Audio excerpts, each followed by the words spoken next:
Au total, nous avons reçu 52 dossiers.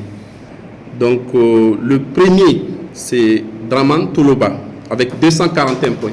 Le deuxième, c'est Idrissa Domno, avec 230 points. Le troisième, c'est Seydou Traoré, avec 206 points. La quatrième, c'est Virgile Dambélé, avec 205 points.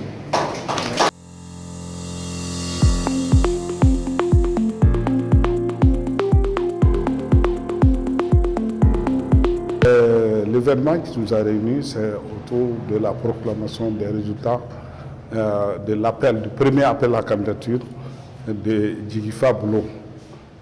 Djigifa Blo est un nouveau concept qu'on a mis en place depuis 2025.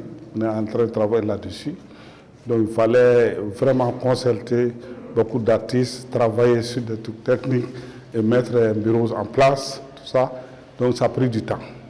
Et là, on a réussi aujourd'hui à faire le premier appel. L'appel à la candidature a été lancé depuis octobre,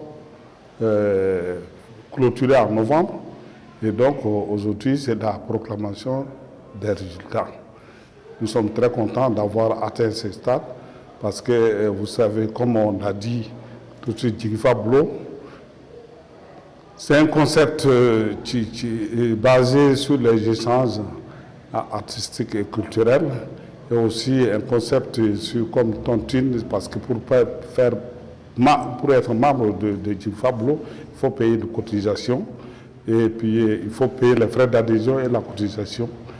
Et que tout le monde, les artistes ensemble, comment on peut créer une économie solidaire et créer un concept de partage et d'échange entre nous. Donc vraiment, nous sommes très heureux aujourd'hui parce que, comme l'a dit, vous avez entendu, on a reçu 52 candidatures de différents pays de la sous-région, du Sénégal, de la Côte d'Ivoire, du Togo, du Burkina, du Bénin, etc. Bon, tous ces pays, on a reçu des candidatures de tous ces pays. Et donc,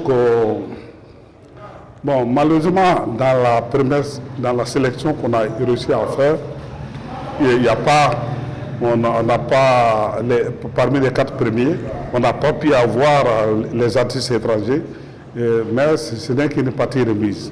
Parce que Djigifa Blo ne s'arrête pas à un seul appel à la candidature. C'est un début de commencement. Nous espérons d'ici 2 ou 3 mois faire un autre appel à la candidature et que les artistes qui bénéficient de cet appui de création, les gens qui ont déjà bénéficié ne peuvent pas encore bénéficier de nouveau tant que tout le monde n'a pas bénéficié.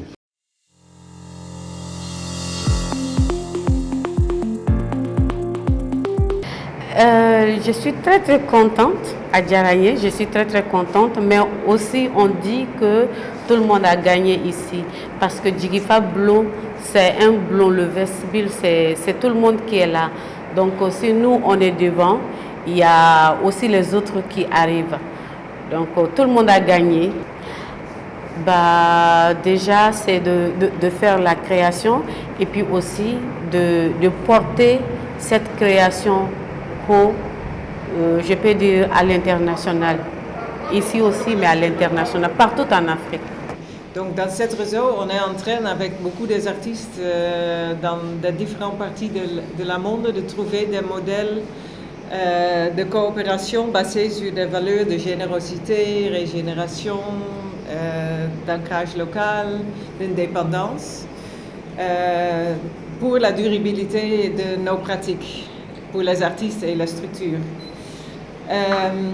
Donc, une de ces réseaux, c'est Arts Collaboratory, qui a aussi donné un soutien, je pense, au projet. Et dans Arts Collaboratory, on suit vraiment avec beaucoup d'intérêt ce projet, parce que c'est vraiment une expérimentation très intéressante, je pense, d'entraide, de trouver une économie différente, plus indépendante, plus autonome. entre les artistes. Et on a besoin tellement de ça, pas seulement au Mali, surtout dans les situations de crise, mais aussi, par exemple, aux Pays-Bas, où j'habite moi, mais aussi dans des autres pays comme l'Indonésie, le Bangladesh, où je travaille beaucoup aussi. Puisqu'on dit chez nous en Bambara,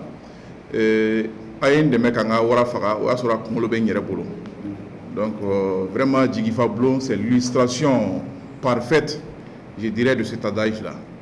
Donc c'est une initiative vraiment à saluer et qui cadre encore parfaitement avec la vision de nos plus hautes autorités. Vous l'avez suivi, nous venons de boucler 2025 année de la culture déclarée par le président de la transition, chef de l'État, le général d'armée Assimi Goïta, pour faire de la culture le pilier pour bâtir un Mali nouveau. Et je pense que l'initiative Djigui Fablo rentre dans ce cadre-là.